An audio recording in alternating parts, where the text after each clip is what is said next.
For me, storytelling has always been the way to reach the heart. The stories that you can tell around the images, along with the images, make something very, very powerful.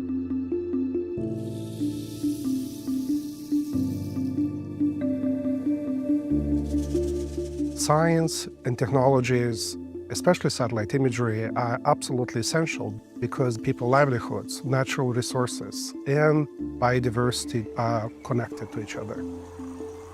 Satellite imagery are our eyes in the sky, providing those insights and up-to-date information. Sasa tunawasikilizeni nyinyi ndio wenye misitu. Wote mnaridhia? Bila mashaka. Kizenga oye!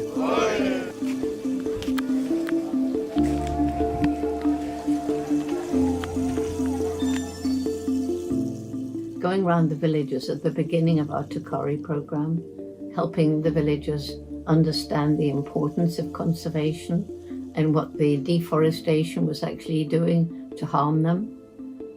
I will never forget when Lillian and I went to one of these villages and he'd acquired one of these huge satellite imagery maps and we laid it out. The villagers were sitting around it and their excitement was absolutely fantastic. And there was one woman saying, "That's the tree where I put my baby when I'm working in the fields." And another man was saying, "No, we can see our sacred sites, this tree and this rock." And I remember one woman, and she said, "Well, I used to do my farming on this hillside," and she pointed to it. And she said, "But then all the trees went away, and there was this terrible landslide which showed on the map you could see where the mud had slid down and there was no vegetation left on either side." So she said, "Now I understand. Now I know that it's worth walking a whole extra hour in the morning to get to a place where I can cultivate the land without causing this terrible destruction of the environment." Takale gives me hope. The way it gives me hope is it is changing lives. And it is also empowering the local voices. You find there are people, they call themselves like forest guardians, friends of forest. There are people who are becoming, tree planting groups.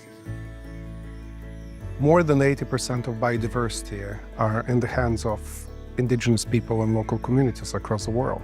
In Africa, on average, more than 65% land tenure is in the hands of local communities. So if we want to achieve conservation impact and address the climate change, we have to work with local communities and not only engage them, but empowers them to own and drive decision-making in their landscapes. Well, the Kari approach began when I flew over the Gombe area. I flew over an area which in 1960 was part of the equatorial forest belt that stretched right across equatorial Africa to the west coast. By the late 80s, I flew over in a small plane and I looked down and I saw a tiny island of forest. Gombe National Park is very small, surrounded by bare hills. As you know, I spent many, many years studying chimpanzees. When I began, there was probably between 1 and 2, and I'd say closer to 2 million. And today, 100,000 to 300 and a bit thousand is all that's left. Many of them are in fragmented environments, isolated genetically, and have little chance of survival. So they are highly endangered. And if we don't take action, then they will become extinct.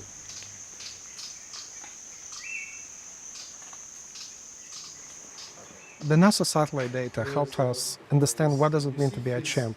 It helped us understand where to protect them. NASA supports, launches, and maintains and manages constellation of different satellites, and some of them going all the way back to 1972.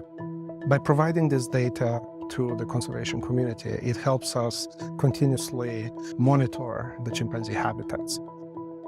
The chimpanzee habitat suitability model, developed with support from NASA and University of Maryland, includes more than a dozen variables directly extracted from Landsat satellite imagery. It includes NDVI, it includes percent tree canopy cover, it includes tree heights.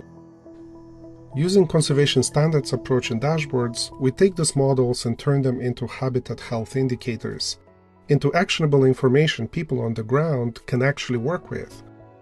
And the conditions of the forest can change quite rapidly due to illegal logging, mining, or any other threats. So this information is updated in near real time, so that conservation decision makers can see the individual threats affecting chimpanzee habitats from village to national scales and across the entire chimpanzee range in Africa.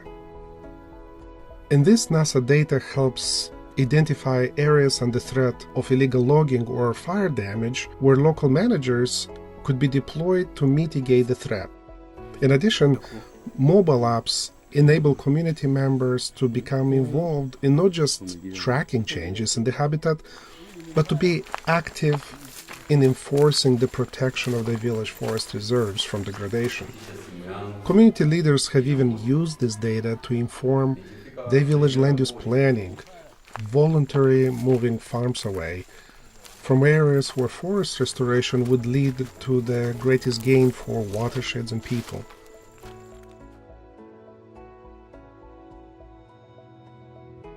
It works both ways. Sometimes you show a lush forest and then you show how a few years later it's devastated. There's just a few burnt stumps.